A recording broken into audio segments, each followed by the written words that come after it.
Village idiots with a love-hate relationship. See, you got fat. See, you still look like a 15-year-old girl, but not hot.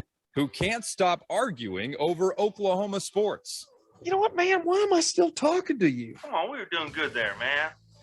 It's the Just Okay Sports Podcast, hosted by Troy and Daryl.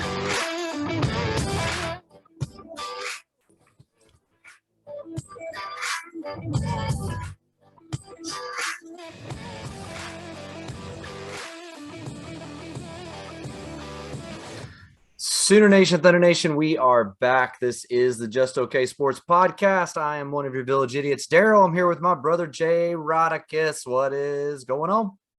I don't know why you always call me by my Twitch name, but yeah, that's fine. I'm doing good though, dude. It's a cooler name. It's okay. That hurts a little bit.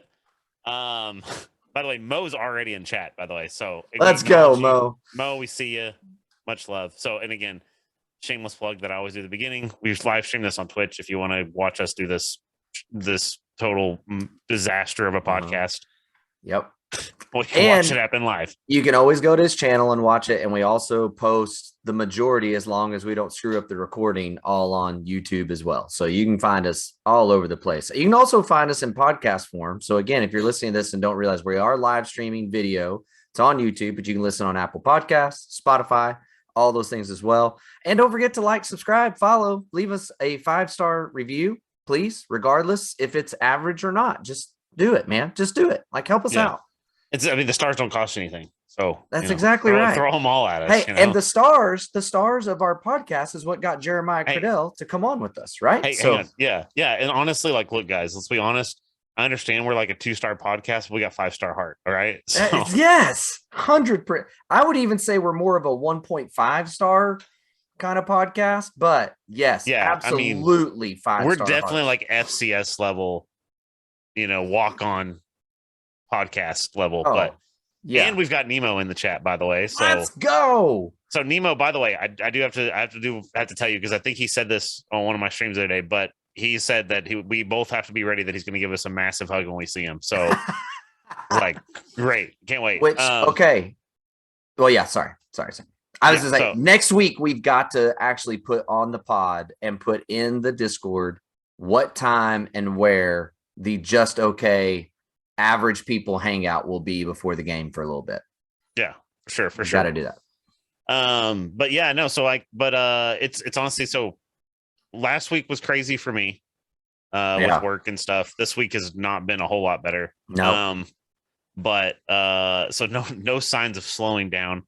But other than that, it's actually been pretty good, man. So like, just the weather's getting nicer finally, even though it's been like raining. It has been raining more as of late, and it's getting to be storm season. But it's like finally we're getting weather that's like, for one, not massively bipolar, like 80 one day and then 20 the next. So I'm very hyped for that. So, but I mean, how's life for you? How's things going for you, my guy? It continues to be crazy, but just in like dumb things. Like this week, the lady who watches my youngest for us, so we can all go to work. Her son got flu Sunday night, so I had to stay home Monday. And again, when you stay home with an 18-month-old, you get nothing done productively. So that was all shot.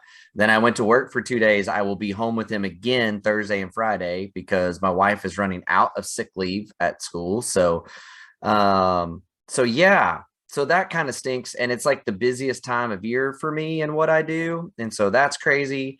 And then this morning, it just capped off with that my life just feels like it's out of control. So I got up, got my butt out of bed, got the dog, got a solid 2.1 mile run in this morning. Felt great about it. Had a good pace. Came home. Wife still getting to sleep. She stayed home today. So I was like, you know what? She's staying home with the baby. I'm going to let her sleep. I'm going to get our son up. I'm going to get him ready for school, get the lunch, get the whole thing. She can just sleep in until the baby wakes up. So I do all that stuff. Unfortunately, I'm a little too loud when I'm getting things ready. So I woke her up anyway. So then she came out mad that I woke her up. And then it got even more contentious because she looks right at me and just straight up goes, "Why are you up?" And I was like, I was trying to get our son ready. and go for a run and let you sleep. She goes, it's late start day. So every Wednesday in Deer Creek, they start an hour late. So I woke my son up an hour early. I woke him up at 6 a.m. when he did not have to be up till 7 a.m. That's how my week's going. Yeah, that's needless to say, I had a son ready to cuss me out in my kitchen and a wife just livid that I was up creating such a storm. Well, and it's not only that, like your son was almost going to chew you out, and like you really didn't have much of a defense against it, no, you know. So no, I was like, if that had happened, you just had to sit there and take it. Like I you're did. Like, I mean, he looked at me just like, bro, and I was like, dude, I have no excuse. I am a failure as a father. You're gonna go to counseling no for wonder, this when you're 30. No wonder with that level of like neglect and everything and just mistreatment. No wonder they love Uncle Jared so much, right? So man, it was brutal, man. It's brutal. But yeah, so but yeah, that's it's kind of felt like that's kind of been in a different way. Obviously, been kind of my luck. It's like literally. If I feel like I'm doing like I'm like, yeah, I'm doing this, it's gonna be really good, and then it's like somebody's like, no, dude, like why, you know what I mean? It's like it's like, okay, I give up, bro. Yeah, I'm done. I'm done. So hey, but what could be good? Yes. What could be good is this thing called the spring game. So, theme of Pack the Palace, you have a few connections, got a few things, got a few places to to feel out. So what are you hearing right now? So I know a few people. I know some people that know some people. No, I know some people. I know a few people. So I was talking to somebody. It was this last weekend, and I was like, "Hey, what's a spring game?" I obviously am not going to dox them on the podcast, but they work inside the OU athletic department. And I was like, so what's the vibe with the spring game? Like, what's going on? Is it, is it, I know you guys are putting out a ton of stuff about Pack the Palace and all this media content and tweets and whatever does it has it pan out? And his response to me was just, he said, he goes, I don't know the exact numbers, but I know we've sold a whole lot more tickets than we ever have or anticipated. So take that for what you will. I don't know how to read into that. That could mean 40,000 people. That could mean 80,000 people or anything in between. Maybe, I have no idea. And plus the one thing that I like, even in talking to him, a lot of it is, I think they may sell, say 85,000 tickets or whatever. Right. And only 60 show up, because he's even said like a lot of it's companies and stuff that are buying them as reward packages to their employees, or, what customers or whatever. And so, a lot of times when you give those out, like if it's somebody gives somebody a free ticket, it's like they don't necessarily feel obligated to go. But yeah, it was just an interesting note, because I was like, and what's funny is it's kind of sparked a little bit of a discussion, I guess, because a lot of people are like, well, why is that? Like I was talking to a buddy of mine the other day, and he was like, I think part of it is like getting back at Muleshoe, and part of it is just excitement about Brent Venables. Yes. And I was like, I really think it's kind of just everything. And I said, the thing is, as I said, part of it is like, it's the pettiness of Oklahoma fans and 100% Oklahoma, like, because it's, the Oklahoma versus the world thing and all that sort of stuff. Which I wish I'd remembered to wear my shirt today for that. But, and sorry, my cat just took something out. So yeah, it's multifaceted, I think is the reason why that's happening. Oh yeah. But it's so interesting to see that's even maybe a possibility. The fact that we're even talking about it is kind of impressive. Yeah, right. And I'm with you. I do think there's a level of pettiness, but then new OC, totally new offense. Everybody wants to see it, right? New defense. Everybody wants to see it. New quarterback. Everybody wants to see him. Right. All these transfers. Everybody wants to see it. Like, so there is so much. And look, let's be real. In years past, like for instance, when the Baker Mayfield, Trevor Knight battle was happening, right? everybody, like, it wasn't a pack the palace, but the numbers were higher. Like, what's this going to be with this Lincoln Riley guy running the show, right? Same thing when Jalen Hurts came in. Like, okay, we don't think he's great, but like, let's see what we got, right? I mean, the first year Spencer Rattler, like, those are the years that people show up, and now you add new OC, new DC, new this, new that. Well, everybody even wants to check it out.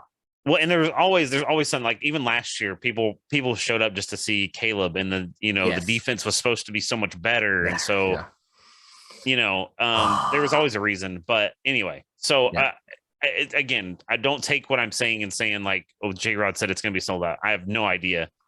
I also just think that sales numbers, for whatever that's worth, have been much higher than even what they probably anticipated. Because even saying pack the palace, I think they're not anticipating. Their expectation isn't to pack the palace necessarily. It should be. So, because here's a couple things to think about, right? Okay. So club seats, those were bought for that. Now, so you got club seats. You're up with the high. So you have a seat assignment. Let me ask that. Or is it just club level? I actually haven't even looked at my tickets. I bought my ticket and I haven't looked at it to see. I'm just okay. I'll look right now. Right now. I don't even care. So while you're dealing with that, let's come to all of us poor folk that are in the general admission, right? Look, if you've gone to an OU game and you sit in the cheap seats, right? If you actually sit on your number for your seat all the way down a row, it doesn't really, it's not very comfortable. Let's just say it that way. Right? Like, you are sitting on top of each other to make that fit. Yes? You understand what I'm getting at here? Mm-hmm. So when you do general admission tickets and you don't have to necessarily sit on the number, the reality is what a row that should hold 15 at a spring game could hold 12, let's just say, or 11, and still look like a full row. Because there's just a little bit of gap between everybody, but those little gaps all the way down ends up being 3 or 4 people off the road. Does that make sense what I'm saying? So you do that through the whole stadium for general admission. And if you sell 60,000 tickets, it's going to be full. So I did pull up my ticket. It's general admission, even for club seats. So, okay. So club's going to be the same thing, right? But it's been sold out for a minute. Oh yeah. Like, it's been sold out. It's been sold out for a little while. Because I remember talking to you on the phone, like the day I bought my tickets, and I was like, hey, I bought tickets, what's the deal? Are you going? And you were like, I've got to figure out schedule with the kids and blah, blah, blah. And I was like, cool. And I said, I bought club tickets. That's the people I know that are going have club tickets, whatever. Mm-hmm. And you're like, yeah, I'll try to get those. And then like, it was like 3 or 4 days later, I think, is when you text me and were like, I tried to buy my tickets and I can't I couldn't buy them in the club section. Yeah. Couldn't do the club. Club was shut down. It sold out. Like, I'm pretty sure it sold out within the first week or whatever of them even being out, if less than that. But so just to come back to that of a couple different things. Number one, if the stadium is full, take a deep breath. There's not 90,000 people there, right? Like, it's probably less because of people spreading out a little bit more. Okay. But still, that would be a massive increase from what we've had. You and I both agreed there's been 20, 25 at best at the last couple of spring games, even though they've boasted these numbers of 40,000 people. I think they advertised again. I think they advertised the ticket sales rather than the attendance. Correct. So, and that's another thing. And that's actually something I want to talk about a little bit that we actually did. Again, we're just okay. So we didn't put this in our flow, but I just want to mention all the other fan bases that are attacking OU for charging for the spring game. And I was like, guys, like, hold on. It's one fan base that is doing that. One fan base. Who is the other one? I'm pretty sure A&M and Texas have both been doing it. Well, either way, those two are 2 peas in a pod. That Georgia charges for their spring game. Alabama charges for their spring. Everybody charges for the spring game. Well, what's funny, I think it's one of those things. It's like, really, when you break it down, it's like people are willing to spend the money to go watch an OU spring game. Like, you're having to do it free so people show up to yours now. Is that like that? I like, if you really track the logic, it's like, it doesn't make any sense that that's what you're trying to roast you about. But. And again, here's the other thing, and this is in our notes too. Like, one of the reasons you charge, right? This is actually something that all businesses do, right? Even when something's cheap, like $5, right? The fact that you were willing to spend the $5 is an indication that you most likely will show up. Mm-hmm. Right. So look, here's the deal. General admission, they're going to sell. Here's what I firmly believe. I believe there is a very good chance that they sell more than 80,000 tickets. Now, how many will attend? Because even with a purchase price, there's all kinds of analytics you can do for a percentage that will not show up despite the fact that they bought the ticket. Well, right? it's the same. Yeah, I mean, it's the same thing you have at a normal OU game, right? Yes. Like, so what do you think happens when you give away free tickets? That number goes up. So then you end up cutting off people from getting tickets because now we got a stadium that holds 75, but man, we've given away 95,000 free tickets.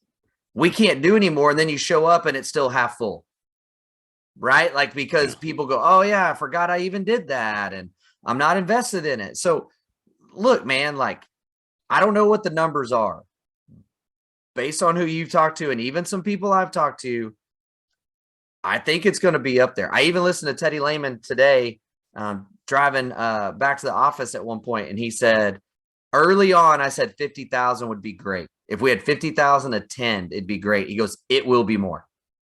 Like, he is like highly confident it will be more. And again, the person I talked to didn't say like there's going to be a number. Yeah, I didn't get a number, but the way he said it, it's like just the tone he said it, and I took it to mean way higher than anything we've seen before. Right. So 50, 60 range seems very plausible.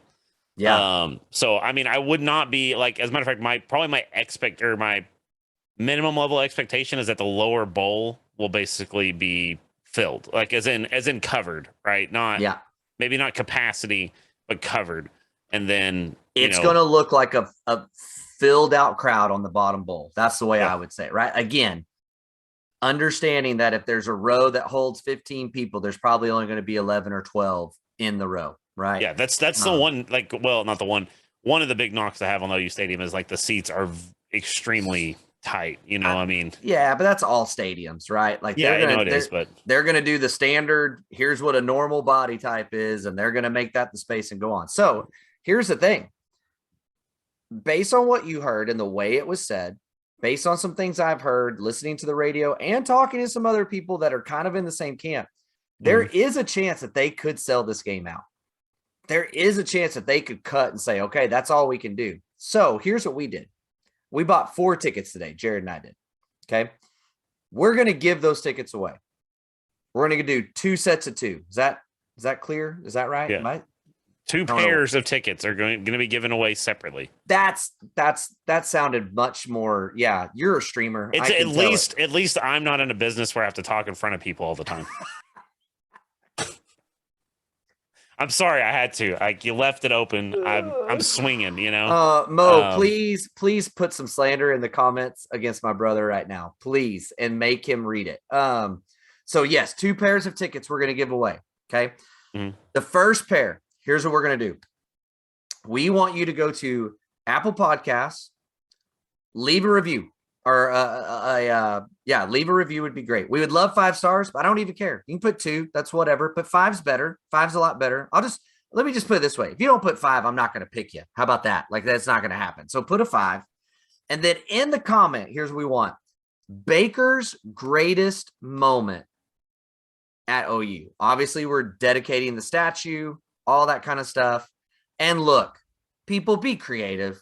Don't do crotch grab. Don't do flag plant. Like, the man had many good moments, right? Like, I know those moments are huge. They are huge moments, but give me something better than that. Like, give me a play, give me a moment, what's funny is it makes me want to say what mine is, but I don't want to until we do the giveaway. So exactly. So do that. So again, 5-star review, Apple Podcast, put it in the comment what Baker's greatest moment is. If we pick yours and think, yep, that's it, that's the one that stands out to us, you're going to the game with 2 free tickets. Okay. The other way that we're going to do is we're going to give these away on Twitter. So go make sure that we will put a tweet out about how you can win. Like that tweet, right? make sure you're following us, and then quote tweet that tweet. And here's what we want. What has been Brent Venable's greatest coaching moment? What has been his greatest coaching moment is in his greatest coached game, almost like, yes, you know, like Clemson versus it could be Clemson, right? So yeah. or OU or whatever, it doesn't matter. For those of you that are film junkies, like which I am, but not to that degree, like, hey, he made this. I'm down if you put in this game, he adjusted by moving this player to this, and it shut down. Like, that's it. Like, okay, here's the game, here's the moment, whatever it is. Well, give us his best moment. And that was my point. Like, condense it to a minimum, like, or the maximum that we want is a game, right? Like, if you were like, it's Clemson versus Alabama or whatever, right? It's like, okay, that's great. Or if you want to give us a moment of like the time that he blitzed the middle linebacker, whatever, you know, it's like, okay, cool. So feel free to kind of run wild with that. I mean, we're interested to see your replies. So, and that's 2 more tickets. Yes, that's correct. So 4 tickets, 2 given away. Apple Podcasts, review, comment on Twitter, like, follow, quote, tweet, Venable's moment. Do that. We pick yours. You're going to the game with 2 tickets for free. So you are welcome. You found something interesting, by the way, on Twitter today. Yeah. So let me preface this by saying I don't necessarily, like, I haven't been able to find multiple sources on this. Now the source that did post it doesn't seem completely incredible or completely lacking credibility, but it's still funny and true. And the fact that we could debate that whether this is true or not, correct, is kind of hilarious. So 4-star wide receiver, I believe it's Jonte Cook, who was coming off of to visit to Texas, said all they got is swimming trophies and no football trophies. I was like, wow, like that's coming off the visit. This isn't he visited last year and they've cut ties with him now. Like, he was just off this visit. So if that's true, but it brings to the point again, just because we're OU fans, but every time we get a chance to throw a punch at Texas, I'm here for it. Yeah. It's really, when you think about it, it's kind of the same thing. Like, and what's funny is I saw Texas people tweeting at that at different places. People retweeted it and it spread. And they were like, "Well, we won a national title since y'all have." And I was like, "Yeah, but you haven't won anything since then."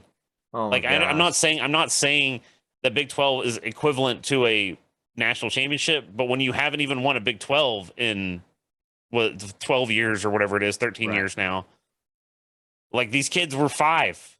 Yeah. When the last time you won the Big 12. Yeah. So, you know, it's just kind of hilarious. Yeah. The whole we won a national title sooner than you argument. Just, I don't understand that argument. Like, I do not get that, especially when even that was like 20 years ago, basically, at this point, right? Like, what are we talking about? Like, but yes, I love it. And yes, I don't know if it's a real tweet or not, but it is true. I mean, we've talked about it. They take these pictures with all their football guys visiting this wall full of trophies. And it's swimming, it's diving, tennis. What's their other one that they've won a ton in? They had golf for a little while. I think it was pretty good. I mean, like, come on, man. Like, what are you doing? Like, what? Same thing. There's trophies all over the room at OU, and they're all Big 12 titles that you can't win. Like, it's actual football trophies. Well, it's when you go to OU, it's like, here's our football trophies. Yes. We're gonna go see the softball trophies. They're over here. Yeah. Right. It's not, hey, we piled up them all into one big place, and this is what we've won. Look how awesome So, by the way, are. underwater basket weaving, we won that in 2019. It's like, nobody cares, dude. Oh, man. But yes, a couple of things I really want to get to in chat real quick. So first of all, Mo asked if he redeemed 1,000 bits, can he dunk on you? If we had a ladder, sure, you can try. Texas is a poverty program, confirmed. That is 100%. Yes. Texas lost to Kansas. Kansas playing Texas no longer is their Super Bowl, which is sad. Yeah. Yeah, and beat Texas at home. Yes. Dude, it's, to be honest with you, I probably cheered harder for Kansas than I did for OU this season. Like, I was like jumping up and down. It was so great. But anyway, yeah, let's get off the Texas, because I don't want to give them more airtime than they're going to get on their Longhorn network or whatever. So, but Yeah. So the other thing that's been happening, obviously, is the hype videos have been abundant. Like we were talking about this today, and I said, to me, it feels like the Twitter's even more active. To me, it feels more active now than it did under Muleshoe, at least building up to the spring game, right? Like nearly every day there's some sort of hype video. And the other thing is, like I told somebody, was like, now we're seeing footage from practice, and it's not like it used to, like, not that you never did under Muleshoe, but at the same time, it was like, okay, like every 2 months they'll put a montage together of that 2 months worth of practice time or whatever, Right.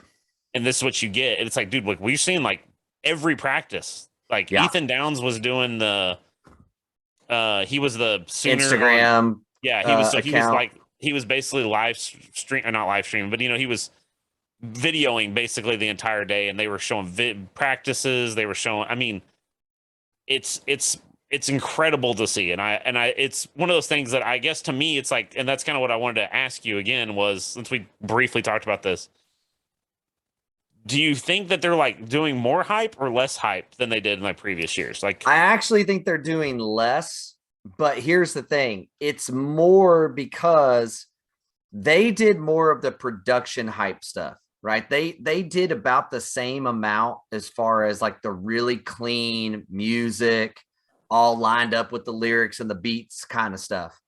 They did not let football players take over accounts and just say whatever they want to say for a day. That kind of access was not allowed at practice, right? Like right. that's where it feels like it's way more. The other side is, look, like Muleshoe or not, whatever, he created a monster with OU Twitter and social media. And Mm-hmm. now the benefits of that are everywhere, to where everything that comes out gets shared, right? Right. And let's be honest, hearing Brent Venables talk the way he does to his team, like the defend the standard thing that he just put out the other day. Yes, that's what we want. I don't give a rat's about Drake playing in the background and a slow motion deep ball getting thrown over the top of our third string cornerback. Like, I don't care. But hearing Brent Venables say, this is your responsibility, people are counting on you.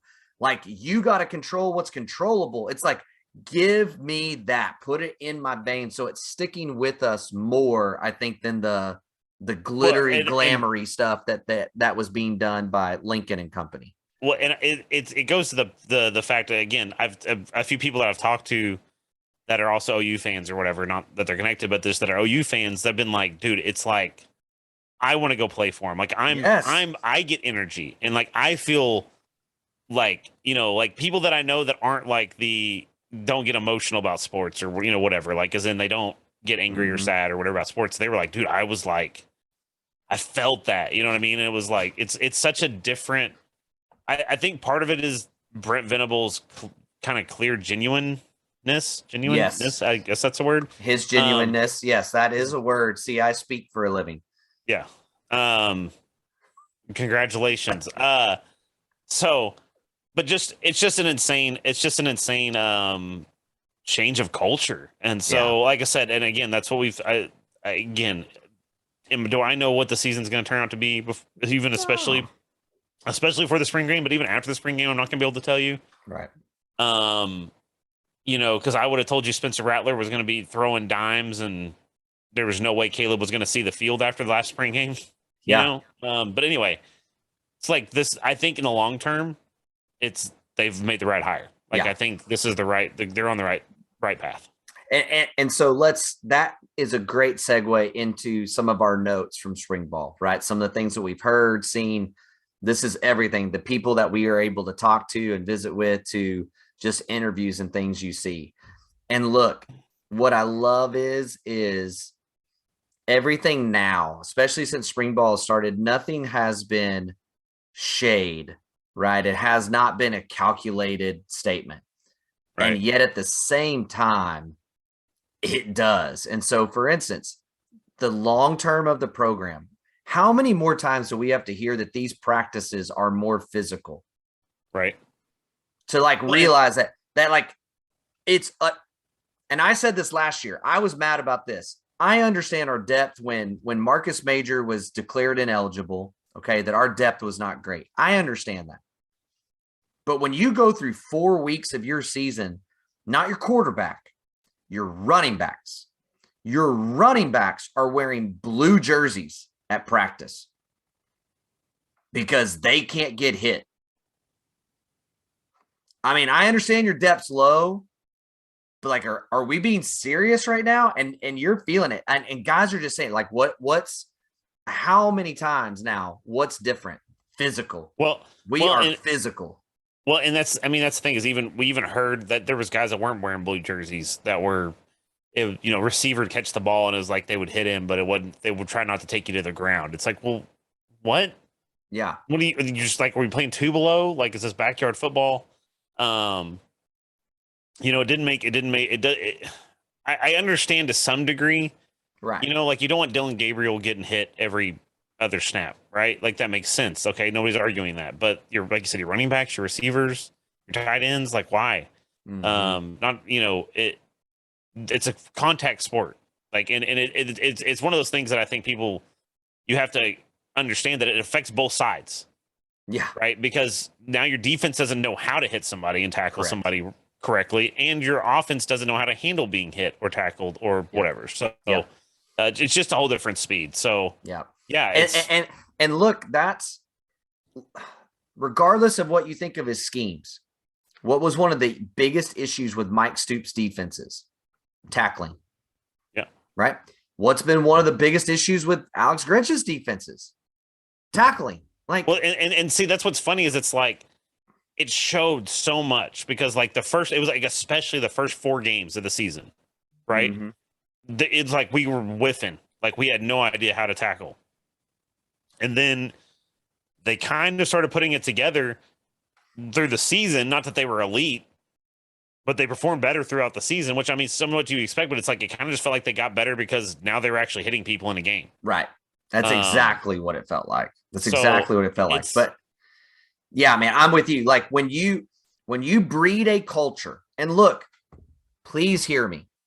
As much as I am an old fart and I am somewhat old school, I understand that you can't do all the way to the ground tackling every day at the college level. Okay. Right. Like I'm not saying that, but you got to tackle every week. You got to tackle people in some way, shape, or form. Just popping people in the chest, like with your chest and wrapping up and going, that's good. That does not get you ready for a game. It just doesn't. If you're not full speed tackling you're not going to be good at open field tackling and you're not going to be able to take people on. That's just a fact.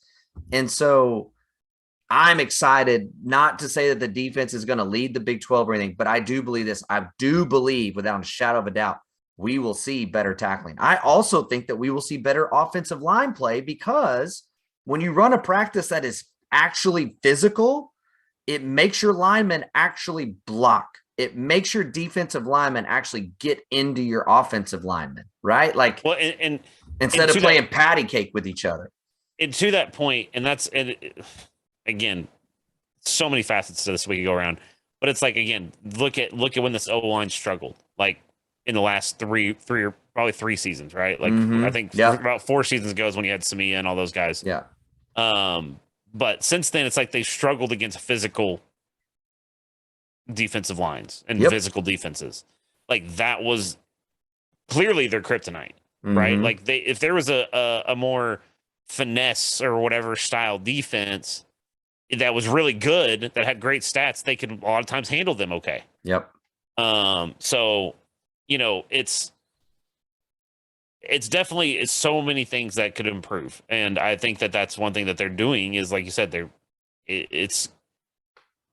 it breeds such a tougher mentality, and that's one thing that everybody just has complained about, and I think was evident. So and what has been cool is they start every practice with the W drill, which is that new Oklahoma drill kind of thing that they do. I love that because it sets the tone right from the get-go. You better come with it. Like this isn't going to be patty cake for an hour and then we'll get after it for 5 minutes at the end. It's like, oh no, this is what we came to do right here. And so I love that. Right. And then the other thing that we keep hearing from both players, people that we know around the program and in every interview is accountability. And it's it's not just about making the play or not making the play. It's about going to film. It's about going to tutoring. It's about going to your soul mission meetings.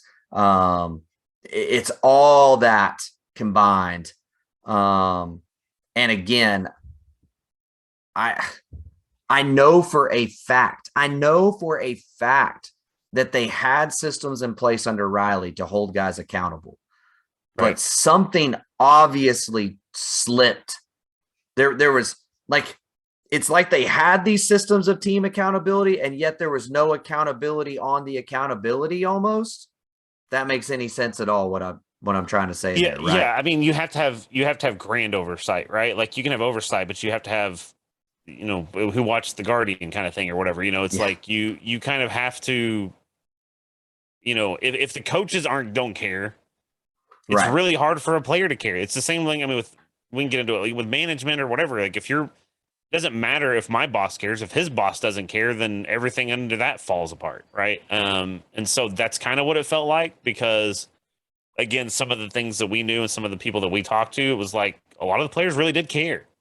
Yeah. I'm not saying all of them or whatever, but it's like, so it's like when you hear that and you hear like, hey, such and such player really is invested to making that accountability, but then there's people in that player group that aren't performing or that aren't being accountable. It's like, okay, well, that seems indicative of something above. Right. So now obviously we don't have any source that says that's exactly what it was, but just kind of connecting dots. I mean, look, it's all kinds of, it's guys that played and didn't play, all saying the accountability level is up. They're like, I mean, again, it's unreal. And it just, again, this is where the lack of being able to see practices just makes you go, what were you guys doing? Like what was happening in the locker room? What, and those players are not going to tell us. Right. But it's like, I'd love to be a fly on the wall of that locker room last year. So for sure. The other thing I'd love to be on a fly on the wall for is to see what's going on with Jaleel Farouk. Dude, can we just talk about this for a minute? Yeah. So, you guys, if you haven't seen the video, I mean, he's been in several, but they posted one specifically of him the other day, and we talked about this a little today. But he makes an amazing catch, and what I actually found interesting was even more than the catch. Like the catch was really good, right? Yep. But the number of players, offensive, defensive, current, former, whatever, coming out and saying like, dude, remember his, like, everybody's like, remember his name. You're going to know who he is. Like the hype level in the locker room for Jaleel Farouk is palpable at this point. When your defensive line coach quote tweets the video and says, remember the name Jaleel Farouk.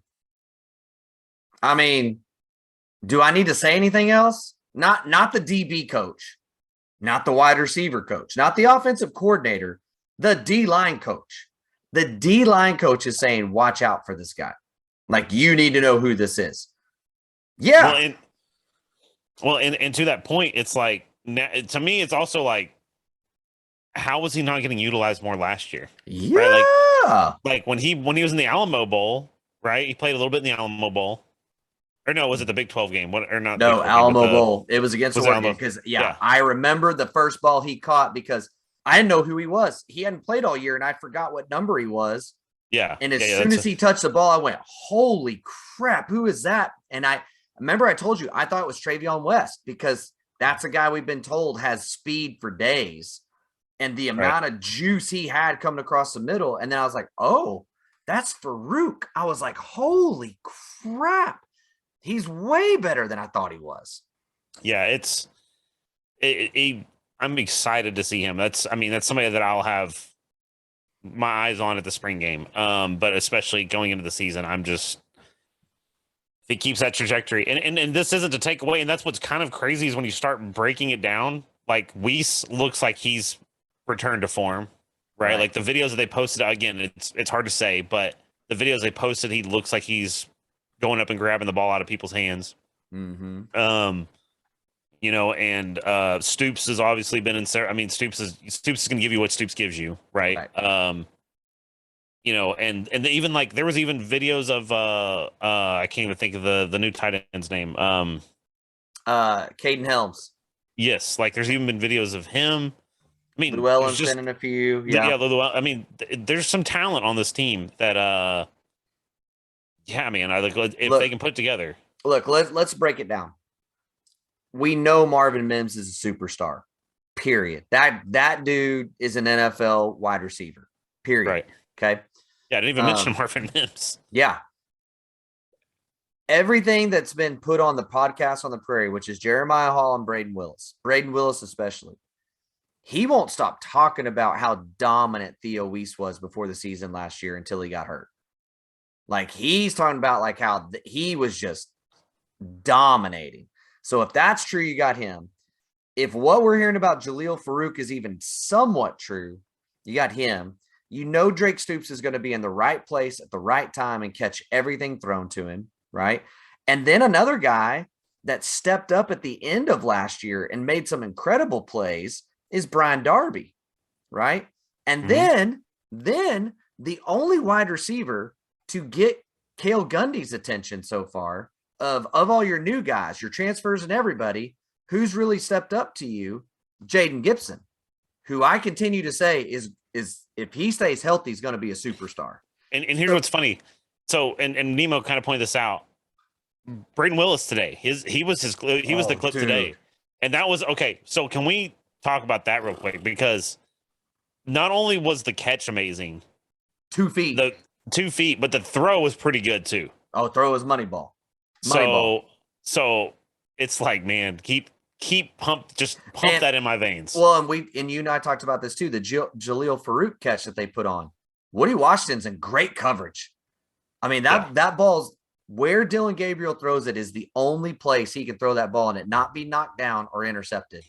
And then Jaleel Farouk just makes an incredible catch, right? And the same with Braden Willis is basically, there's no the corner's in the perfect position that he can be. It's just what more can he do besides maybe make some pass interference? Like he didn't really play the ball perfectly in that clip, but at the same time, it's like it's not like we saw before where it's like, well, the corner's 10 steps behind and just trying to catch up. Like, I mean, let's be honest though. Like you would have a guy that was completely out of position, as in not within 5 yards of where he's supposed to be. Not within the frame of the video, right? And this one, it's like the guy's there, right? Like, and some of those things again are teachable, right? As in turn, play the ball, whatever.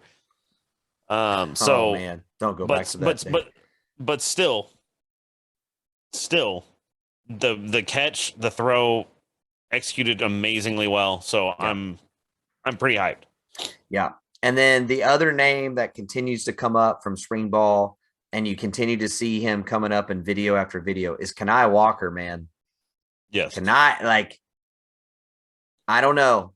I mean, again, we got to wait till the bullets are really flying to see what happens. And I still think he's going to have to earn his spot over DJ Graham or Jaden Davis or Woody Washington first. But man, everything you're hearing about this kid is legit. Jay Valai talking him up big. He's fast. He's big.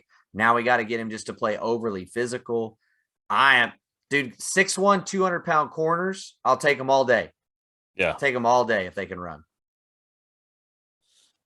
Sorry. Bring the chat.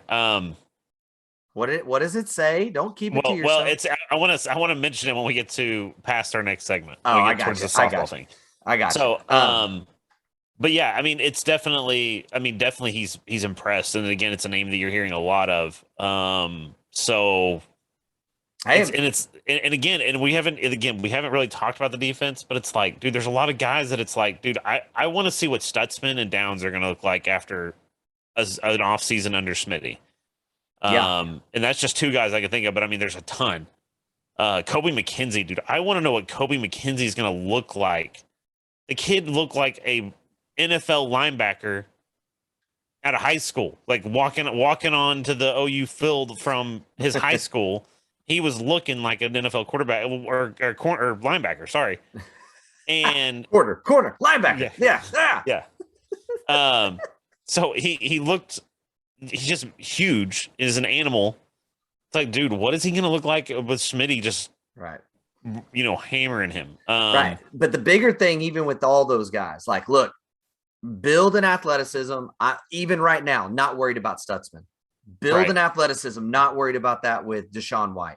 Build an athleticism, not worried about that with David Ugwebu, right? So forth, so on. Mm-hmm. It is all about mental for those guys, which, by the way, David Ugwebu did his interviews this week and saying, I'm the Mike, and I am not scared of it. And again, take it for what it's worth. I think it may have been you that was telling me. We've heard from a couple people that there were some ex-players working with linebackers last year that when they watched film with our linebackers and walked them through, here's the things you should be looking at and seeing and reacting to, they were going, they're telling me not to do that. Yeah. I mean, I don't know what to do with that. I don't know if that's a miscommunication. I don't know if it's different terminology, but still, one thing you can say is this: when David Ugwebu sees the play, diagnoses it, and goes, he's a freak of nature. But when he gets stalled out, he's done. I want to see those guys, man. I want to see it clicking. One thing we also didn't put in our outline that we should have talked about: Rufus Alexander. He is returning as a quality control, or I don't remember what his exact title is, but he linebacker development or something along those lines. Dude, Rufus, dude, I Let's remember, go. dude. Like, honestly, like, as much I'm always going to be a Teddy Lehman, Rocky Calmus guy. Like, those are the guys that I, that made me fall in love with OU football. Yeah. But dude, you can't deny, like, Rufus was such an animal, dude. He was such a hard player. Give me him and Curtis Lofton for days. Those two guys. Give me those two guys for days, right? Yes. Okay. Dude, could you imagine like Tony Jefferson or something? Like, dude, there's so many guys that's like, if you go back to those Brent Venables days, it's like, dude, I could sit here and list defensive players all day that I would just kill to have. Yep. Did you imagine putting some guys Tommy that weren't Harris? even great. Jeremy Beal. Let's talk about a guy that was not that great, but in college they knew exactly how to utilize him and make him an absolute animal, right? Like, I mean, on and on. Speaking of another group that seems to be beasting, you guys are going to be very excited about this one. Let me say this. There's three things to be really excited about. The number one thing is that the offensive line is getting good reviews, very good reviews. Number two, in my opinion, is a good thing. There's a lot more zone concept in the run game, which not only do I think is good for the line, I think it's good for Eric Gray. I think Eric Gray is a look, find the hole, cut, go guy. Whereas when you put him in that counter stuff, he starts trying to cut all through the hole instead of just hit a hole and go. So I think that will help him. And then, third, just multiple players talking about how the offensive line is much better right now than it was last year. Yeah, I mean, it's everything that we've heard has been positive, right? It's much more physical. I mean, all the things that you would think you're hearing, but you're hearing it even more than I think I would have anticipated at this point. Because people got to forget, like, we're what, three months basically into Brent Venables' tenure. Right. Like, I didn't expect that the defense and the offensive line and everything was going to be revolutionized, but it seems that that's the reviews that we're hearing. It's not just like, oh, well, one person's told us that, or we've heard that from one place reporting. Everybody has basically been saying that. So, it's like, I hope we see just some more, the thing you love is just to see you line up or see the offensive line line up and just knock their dude off the ball. Like, that's bread and butter football, man. And that'll be something. I mean, we're going to talk about this next week, what to really watch in the spring game, but that all sounds good. I want to see what this D-line looks like, because you can't deny there's no Nick Benito. There's no Isaiah Thomas, and there's no Perrion Winfrey on the other side, right? So I also take that with a little bit of a grain of salt of like, okay, like, cool. But you also have, I mean, Jalen Redmond, I still think could be a freak. Yes.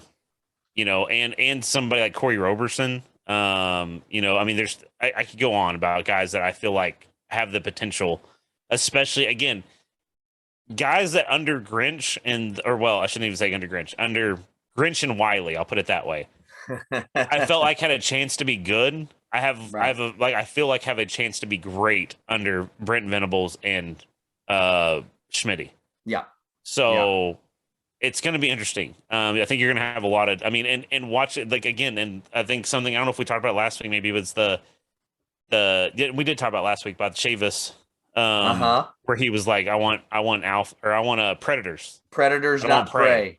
And if you're not physical and you're not tough, then you're not going to play. If you do not play violent, you will not play for me.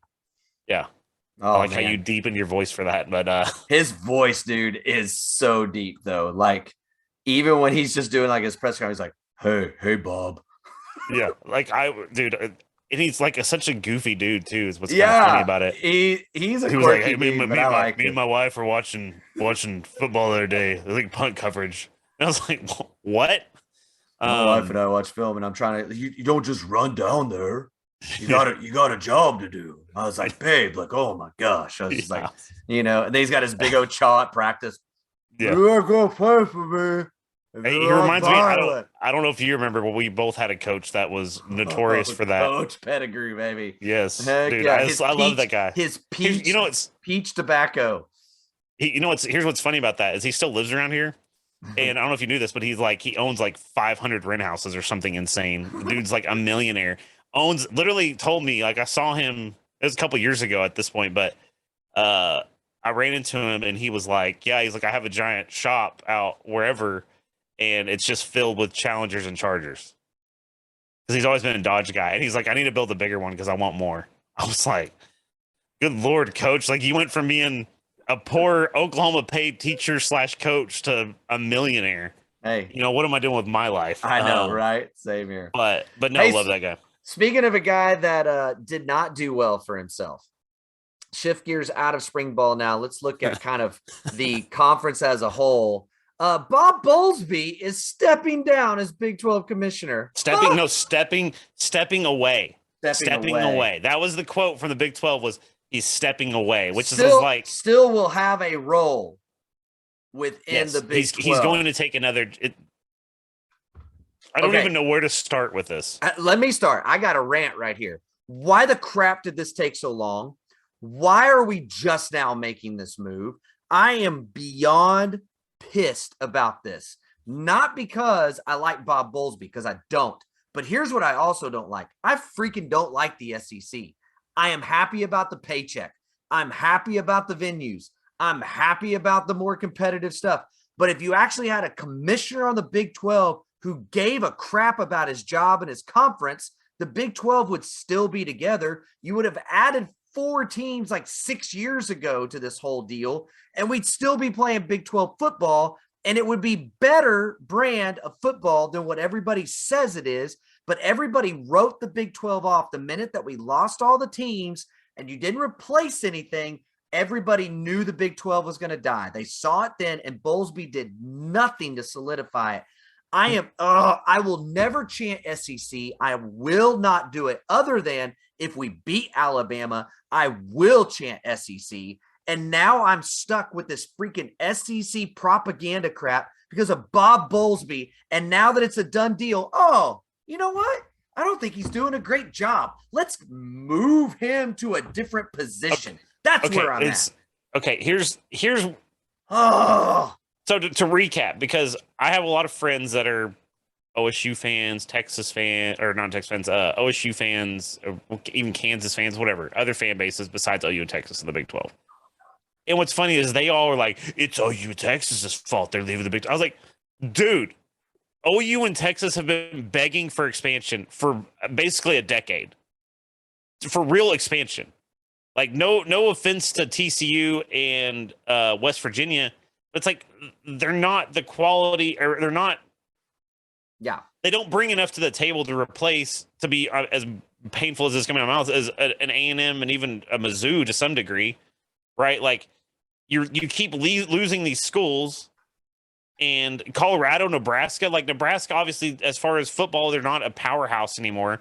But it's a major brand, right? Mhm. So bringing in TCU and West Virginia kind of has enough history and representative value in West Virginia to kind of be something, but that's it. TCU is pretty much limited to the Fort Worth area, right? Like, so it's like you didn't bring anything to the table. So OU's been begging, and OU, and what's cracked me up is OU in Texas spearheaded the effort to bring BYU, UCF, Cincinnati, Houston, they were the ones spearheading it. And you know who the guy that stood up and was like, no, he's like, there's not, it doesn't bring enough value to our members, I think is what his quote was Bob Bowlsby. Now, guess what? Let's fast forward to modern day when UCF, BYU, Cincinnati, and Houston are all getting added to the conference. Yep. Why? They don't bring any value. What are you talking about? The members don't care. Like, I'm sorry. I'm with you. The dude, and it infuriates me because I told everybody. Everybody was like, OSU fans, OU doesn't care about the state of Oklahoma. I was like, what? How do they not care about the state of Oklahoma? It hurts you. That sucks. I'm sorry. But if the shoes were replaced, like, no, you're not going to be telling me, well, OSU doesn't care about the state of Oklahoma. Well, on the other side of that is, literally with the new contract that the SEC is going to get, OU is going to make as much as both schools. Yeah. Well, and here's the other part of this. And this is what I told people. You need to blame Bob Bowlsby. Yes. It literally was just a lame duck commissioner for basically most of his career. Right? Like, they try to, like, what's funny is when you read some of the press releases and stuff, it was like, the man that helped us bring in TCU and in West Virginia. And I was like, bro, nobody cares. Yep. Like, I'm sorry. That's not, when you've been the commissioner for, I don't even remember how many years, like 15 years or however long he's been the commissioner. It's like, bro, you need to have a better resume than that. I'm sorry. Mm-hmm. It's pathetic. Yeah. And him stepping away, like, to be honest with you, I agree with you. I don't like the SEC. I wish we weren't, in a way, I wish we weren't going to the SEC. I'm going to love the paycheck that OU gets. Yeah. And like you said, it'll be great to see some of the venues, and the games are going to be incredible. I mean, I'm not denying that. There's going to be some positives to going to the SEC, but I wish, like, as much as I could, I wish we didn't have to. Yes. Right. Because the thing is the whole stepping away thing is, again, kind of the most Big 12 thing that they could ever do. Like, but I mean, and it's like this, again, that's like stepping away. Like, I feel like, I don't have a source on this, but I feel like Bob Bowlsby was like, hey guys, we can't say that I got fired. Okay. Stepping away seems like a good term. Like, that just seems like a Bob Bowlsby thing to do, because I'm sorry. That is not a man that I'm a fan of. No, and I'm with you. I mean, look, how do you not, when you see the landscape of college football changing the way it has, with the Big Ten now having 14 teams, the SEC having 14 teams, you're sitting down here with 10. You ain't even got as many teams as the Sun Belt. You're over here doing your thing. And look, the ACC was bleeding. They were bleeding out with Clemson, with Florida State, with all that. If you could have added, think about this. You had Virginia Tech, you had Clemson, you had Florida State, even UCF, right?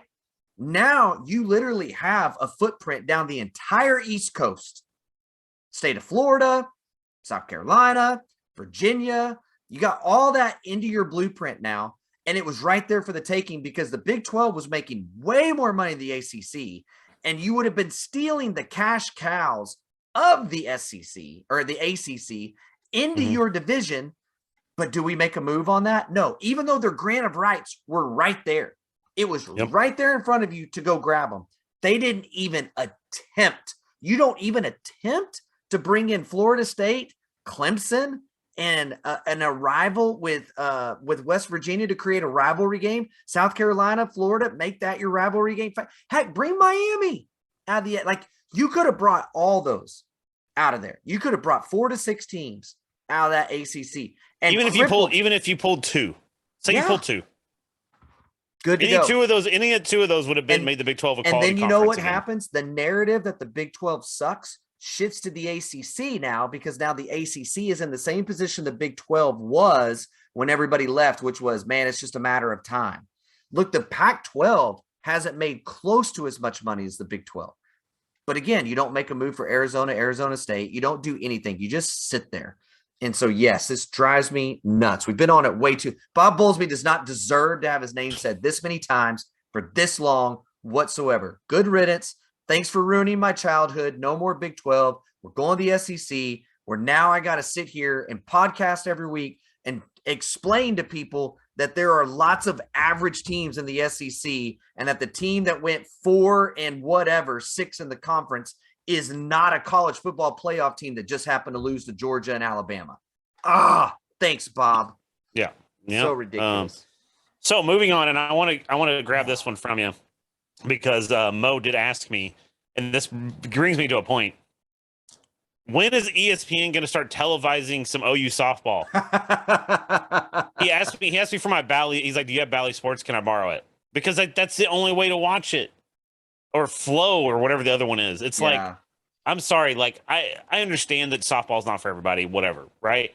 But it's like, at the same time, like, you're televising softball games for other teams, and you have literally the most dominant I'm going to say, I don't know statistically if it is, but probably the most dominant performance ever, and maybe in sports. So I want to highlight something that happened today. Okay, I'm gonna mess up our flow here a little bit, but today they won by run roll. They're now 33-0. Correct. That's the 33-0 is the best start for the program ever, right? They also have as many run rolls as they do total runs allowed. Right. 27. Let me read that. They've played 33 games, and 27 of them have been won by run roll. And which is now like 85.4%. Yeah, it's this team is just too good. Like, this is the equivalent to like playing NCAA football and putting like 99s at every position. You know what I mean? Like, right. It's absurd. Put this team in perspective. So last year's team offensively was better than this team statistically. At least I think it was game 26 when I went through and checked some of these stats, right? So that the last year's team was better statistically offensively around game 26. But at that point in time, I don't know what it is now. Through 26 games last year, our team ERA for our pitching staff was 1.97, which, by the way, is good. 1.97. You're giving up 1.9 runs a game. I'll take that, right? Yeah, that's two basically, we'll call it 2 runs a game you're giving up, which is manageable. 0.72 this season. Yeah. So the pitching is astronomically better, and your offense is slightly under what it was a year ago. Yeah, this team is unbelievable. Which part of that is for some reason nobody did last year, but people are pitching away from like Jocelyn Allo, for instance, where she gets walked and feels like 90% of the time she's at the bat. Well, and you're missing some. You're missing some sticks, right? Like you've had some people graduate and move out. The catcher girl, they're working in the younger girl, and she's been injured a little bit. So I mean, there's some reasons, I'm not, but yeah, I mean, it is what it is. But at the same time, do you feel like they're the number 1 team in the nation? Yeah, I do. But 2 people, for whatever reason, do not. Softball idiot. You want to know why softball isn't on ESPN? Because you got those kind of people in this sport right now. Okay. Look, I understand that UCLA has not lost a game since February 20th. That's highly impressive. They have only lost 3 games. That is highly impressive. They went toe to toe with OU. OU beat them though, head to head, but they played well. It was respectable. It was impressive. But I'm sorry. You have a team that's 33-0. You have a team, I believe, is like 26-3 on the season, something like that. And you've got 2 people voting them as the number 1 team in the nation. That lost. That, by the way, that UCLA lost head to head. Head to head. And by the way, last week there was 1 person who thought UCLA was the best. Now we got 2. So the only and here's what's funny, because I have heard some people like on the message board material or whatever saying Well, OU doesn't have the strength of schedule, and I'm like, dude, they're like 11th, I think now in strength of schedule. Like it's not number one, but 11th strength of schedule means they haven't just been playing pancakes. No, like and by the way, if you're going to start playing that game now, as I said, you should have been playing that game weeks ago, early in the season, when Florida State only had one loss, but had played literally of their like 16 games, I think like 13 of them were against top 25 opponents. Yeah. Like, well, if you're going to make the argument for strength of schedule, that was your chance, and you put them at like 5. Well, and but it's just like we were highlighting last week with they beat the number 8 team in the nation by run roll. Correct. Like, what more are they supposed to do? Let me give you some numbers on UCLA, by the way. They have only run ruled 12 teams. 12 times out of their 30 games have they run ruled somebody. And by the way, to put in perspective, run rolling 12 teams is impressive. It's very impressive. No. But when you say 27, yes, that's my point is the canyon of difference between 12 and 27. Yeah, in that scenario is just too much for me to. But my point is that's how absurdly good this OU team is. Yes. And UCLA is a very, very good team. I'm not trying to diminish that. They certainly should be the number 2 team in the nation. Right. But then, no way they're number 1. No. And they've gone extra innings 3 times. OU has not. They have not gone extra innings to anybody. Nobody. It is straight up either run rule or it's over with, right? They're the number 1 pitching team in the nation. They're the number 1 hitting team in the nation. Like it's done, man. It's done. Yeah. I mean, whoever you two people are should lose your vote. Let's just put it like you should lose your vote, period. And look, if the roles were reversed, as good as I think, if OU had lost 3 games this season, including one to UCLA, you lost. You lost head to head. You're number 2. Deal with it. That's the way it goes. Like, don't get it at all. Don't get it at all. Okay. Please get us moving. Move us somewhere. Yeah. I mean, it's I don't know, but let's just give the positives. This OU team, the softball team, like we talked about, like I hate to be hyperbolic here, but it's like this is maybe the most dominant team in sports in a long time. I mean, this team is on par with the LSU team that we watched a couple years ago. Just demolish everybody, including Clemson and Alabama and everybody else that played them. I mean, nobody was stopping that LSU team, and if OU softball team can keep that going through what will end up being like 60 games this season, basically, or whatever it ends up being at the end of the year, unbelievable, man. Well, just unbelievable. Again, we talked about it. I still don't think they'll finish undefeated. No. However, again, the level they're playing and pitching, especially, it's like I also would. It's definitely not out of the realm of possibility. No, they got 3 arms that can shut anybody down, and then they got bats for days. Yeah, like to say their offense is down, it's just like, you know what? But I mean, it's true. Like if you're comparing to last year, it is like last year it's almost like the flip, but it's like their offense isn't bad. Right. It's just last year they won their games by their offense just overpowering people, and this year it's like their pitching has kept us in the game. Yeah, for sure. So, and they've had some tough calls close calls with some, not what should have been tough opponents, but that's going to happen in softball, baseball sort of style. Sport, and again, when you're dominating at that level, can you imagine how hard it is to take a team that's not as good serious?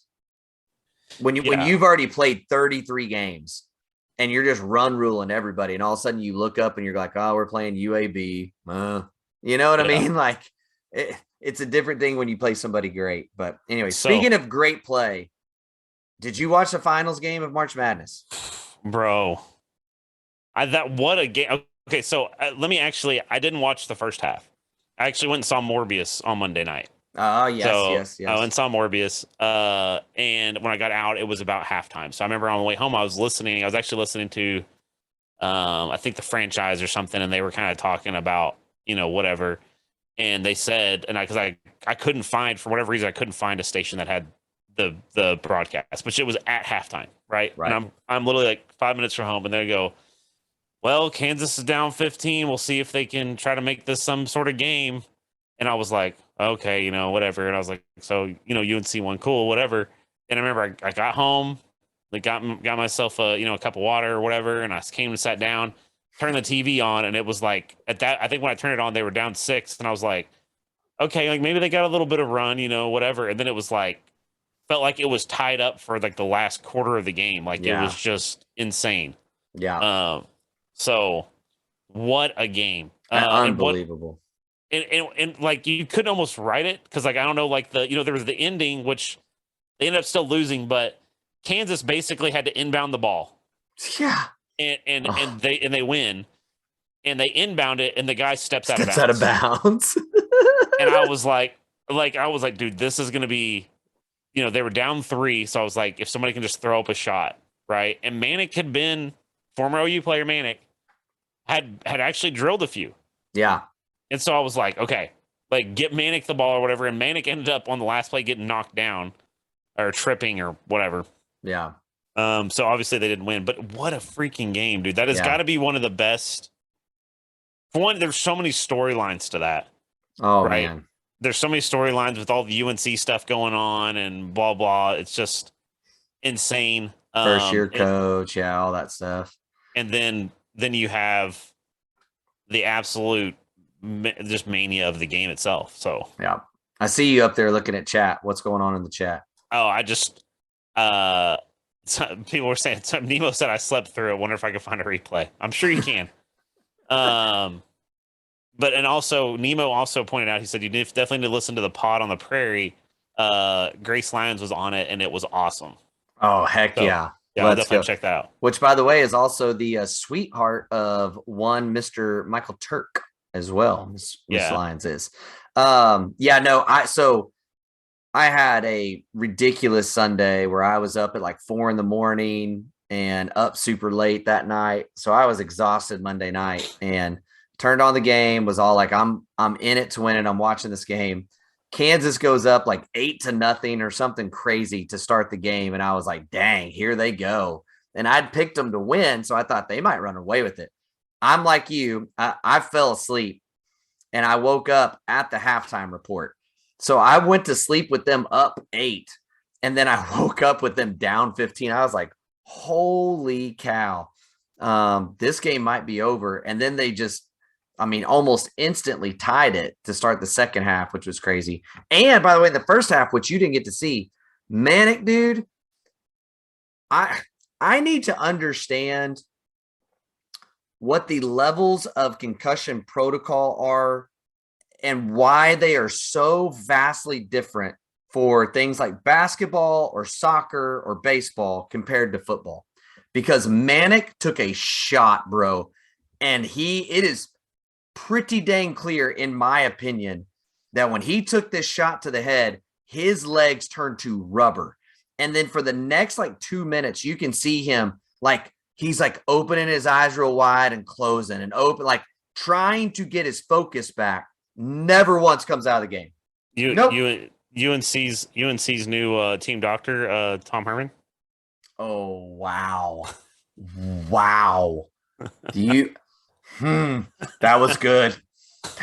I got to give you props on that one. Holy crap. But no, he was never knocked out. He was fine. He was fine. He had to catch his breath. It was fine. And look, and to be clear, Manic was fine. He played the rest of the game. He played fine. But all I'm saying is give an example. Baker Mayfield that one year takes the shot to the back of the head, right?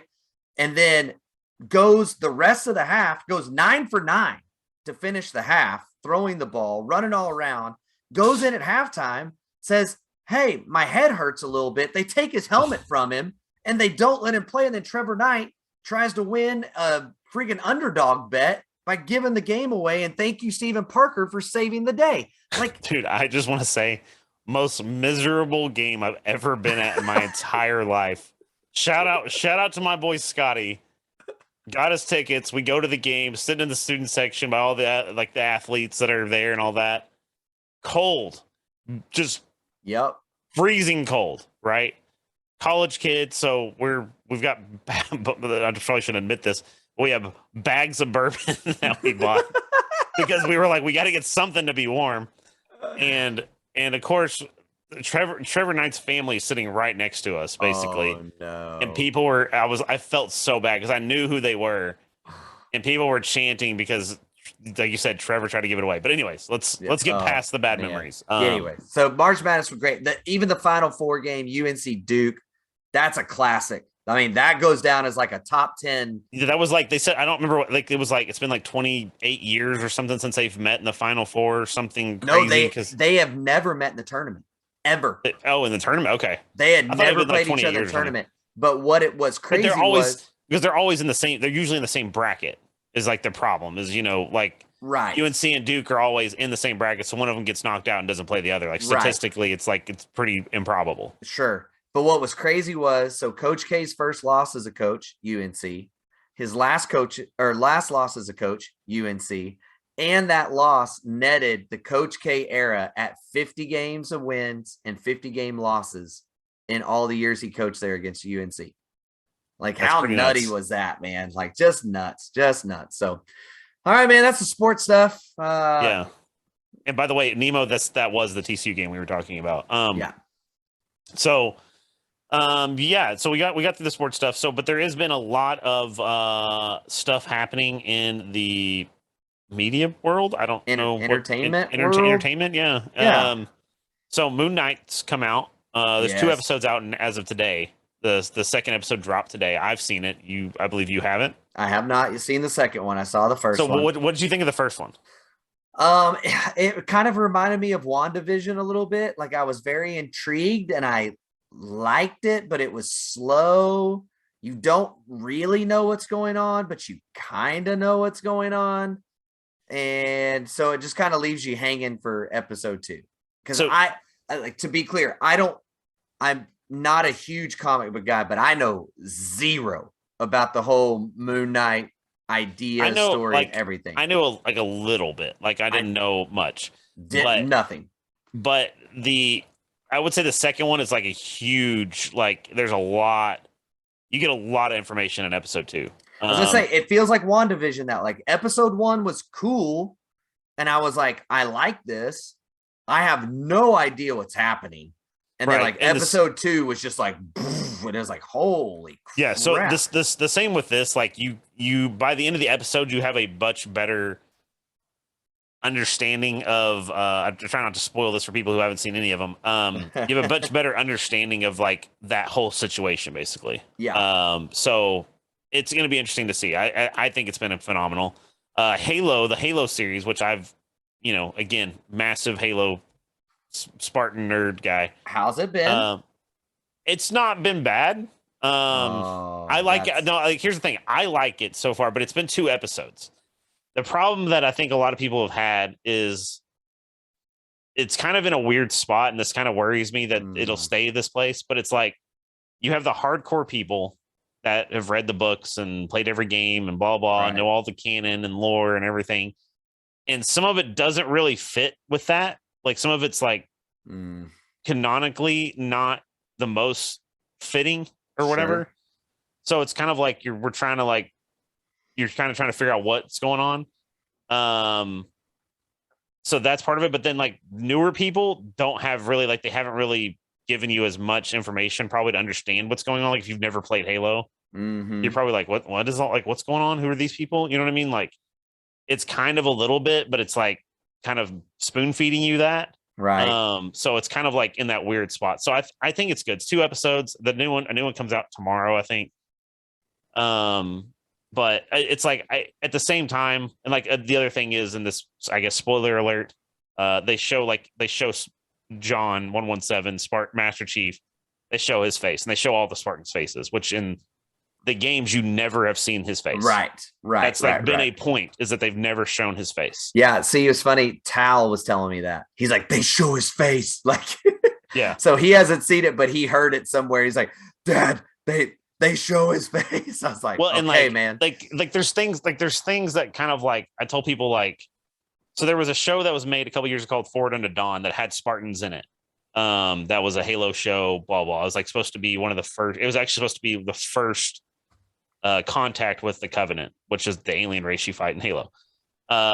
And they showed the Spartans in it and their faces actually, but like they almost didn't look human, which in the books that's kind of how they portray them, because they've had all these augmentations and all these crazy things done to them, where like they have like eyes that are like basically like a cat so they can see at night, and all this other, like they have natural night vision and all this crazy, wild, absurd out there stuff. So it's like you would kind of think that they don't look human, right? And there's also like Master Chief was supposed to be like 9 feet tall. So anyway, so but yeah, it's worth a watch. Like, and I told people, I was like, because people were like, should I get Paramount Plus? I was like, look, if you don't have Paramount Plus and you're gonna buy it for this, wait. Like, just wait until it's at least there's most of the episodes are out, and then you can binge it, and then you can decide. Look, because go ahead and get Paramount Plus. Watch the first couple episodes. If you don't like it, switch over to 1883. Enjoy yourself. Switch over to Yellowstone and enjoy yourself. Like, fair enough. There's plenty. There's actually a lot of good stuff on Paramount Plus, so I'll give it that. Now, the other thing that I know both of us are hyped about, that we actually need to start planning a little bit. Yeah, we do. Top Gun Maverick. Like, we're both. So if people are curious, both of us are massive Top Gun fans. I don't know if you recall when I broke our Top Gun tape. Because I watched it so many times that I busted the film on it. And mom had to go buy us another copy of it because I broke it, and she was like, don't watch this like every day and make me buy another one. I was like, okay. Well, I think we both put the mileage in on that particular copy of it, because I had been watching it for my whole life, and then you like caught up to me in half the amount of time. So yeah. But yeah, the new trailer looks, they've given a little bit more details away that Goose's son is in it, and seems like he has an interesting relationship with Maverick. Yeah. I did think one of the things that I did think was a little bit like, I'm like a little cheesy, which I understand that it's going to be cheesy because that's kind of Top Gun. Like, as much as I love Top Gun, it's an 80s cheesy action movie, right? Yes. But the other thing that's interesting is like, there's a dude that's called Hangman. I was like, oh, so you're trying to like basically make him Iceman, right? Call him Hangman. It's like, you know what I mean? Like, I was kind of like, here's the deal though. The only way the cheesiness can really come full circle is this movie needs to go. It needs to do really well at the box office, like not like kill it, but do plenty well, right? And then I need like Days of Thunder 2 to come out in about a year. Okay, I need Cole Trickle to now be the crew chief and the guy that's building the car, and like. We got to get there. We got like Robert Duvall dies. I just need to put Tom Cruise on screen yelling at his driver, "Let's go out there and hit the pace car," whatever. Hit everything else out there. I want you to be perfect. Now go. Yeah. Oh my gosh. It's their 80s movies, and people that if you didn't grow up in it, I guess probably don't get it. But it's like, God, they were part of our childhood. Can watch either one of those movies at any moment, and I'm all in. I'm all in. I saw, the when they play, I don't remember what the name of that song is. It's like a blues, not a blues song, but yeah, it's got kind of a funky little. I can't remember what it's called. I remember who sings it, but when it comes on Days of Thunder, it's like the montage of him crashing and everything. Basically, yeah. It's like, I'm like, yeah, let's go. You know what I mean? Like, But oh my gosh, yeah. So I'm pretty hyped for that. We'll see what happens with I'm hoping that it turns out good. Yeah, like you said, I hope it does well. And then what's funny about that is there's been a rumor, and of course it's a rumor. There's been a rumor of there being there's talks about them making an F1 movie, and apparently like Tom Cruise has been boy supposedly is involved, and he was targeted. The last race, I think he was at one of the last races. He was like as a guest for one of the teams. And so it's like, could be kind of that. They may do a Formula One style. And by the way, Nemo asked before we get too far, he says, have you guys talked to Batman yet? No, because I haven't seen it yet. I have not had the chance. I saw it. I saw it. I enjoyed it. If it's definitely don't go into it expecting a typical, superhero movie, Right. and you'll be fine. People that were review bombing it and saying it was terrible and slow. I was like, I didn't feel that way. Like, yeah, it's slow and it's different. Like, it's not Batman running around punching everybody in the face for 3 hours, but it's still pretty good. And I actually, like, kudos, as much as I doubted it. Pattinson is a pretty good Batman. Like, it's much dark and grittier too. So I like that. I did know that part. I mean, I've definitely picked up on that just reading stuff. I haven't seen it, but man, I just don't know if I can see him as Batman, dude. I think that's honestly, I think if there's one kind of common denominator of why that movie's getting the poor reviews, it's just like I can't do it, man. Well, I can't see as Batman. It's just like when George Clooney played Batman. Like, terrible decision. Terrible decision. But that was, there was more to that movie being bad than yes. George Clooney. But here's the thing. Honestly, in my opinion, the way I viewed it, there are scenes where, like, he's in street attire or whatever, and it's clear that's Robert Pattinson, right? When he's the Batman, like, you can totally forget that it's Robert Pattinson, to be honest with you. Like, it's not nearly as distracting, because I felt the same way. I was like, I'm going to watch this and I'm going to think Twilight movies or whatever and just be annoyed. And honestly, that didn't happen for me. But Nice. I think it's good. So That's lots awesome. of good stuff coming out. I even didn't even realize there's a movie coming out next week, I think, or something that's called The Northman. That's got I forget the first name, Skarsgård or something. It's basically like he's a Viking. He was a Viking prince. His dad gets killed, and he's on a mission basically to find the guy that killed him and rescue his mom who's being held prisoner and all that. Like, you have to check it out. I think it's called The Northman. And there's a new one that interests me too, with Chris Pine, The Contractor, I think. Yeah, there's a lot. There's some decent stuff. There's some decent stuff hitting the movie theaters right now. And like I said, Ozark comes out in like a couple weeks. The final 8 episodes, whatever. You don't like Ozark? I tried, man. I even tried and I quit, and people were like, "Oh no, you just got to stick with it." I was like, "Okay." Tried sticking with it. I was like, "Nah, man, I can't. I don't get what the big buzz is on this show." I guess I mean, okay, I don't know. I love it, but yeah, we'll see. I mean, it's going to be ending soon. I think Peaky Blinders last season of it's coming. I mean, there's a lot coming out this year. Like I said, it feels like there's kind of a floodgate since the pandemic put so much stuff on hold. But no doubt. So yeah, well, I think that is that. So, man, thank you guys so much for running with us, being a part of this. Again, don't forget to like, subscribe, review, and remember, if you do an Apple Podcast review, put it in there, put your comment, make sure that your profile is set up in such a way where we can find you and contact you when you leave those comments. And then on Twitter, like, follow, quote, tweet. When we put that tweet out tomorrow, between now and next Wednesday, we'll pick the best out of those. Remember, Baker's best moment on Apple Podcasts, Venable's best moment on the Twitter, 2 pairs of tickets to give away. So don't forget to do that. But we have had a great time. We hope you have too. I'm Daryl. I'm J-Rod. And we will talk to you guys later. Bye, Baker. Cha-ching, it's on your money ball. And you can unhitch the wagon. Put the ponies in the ball.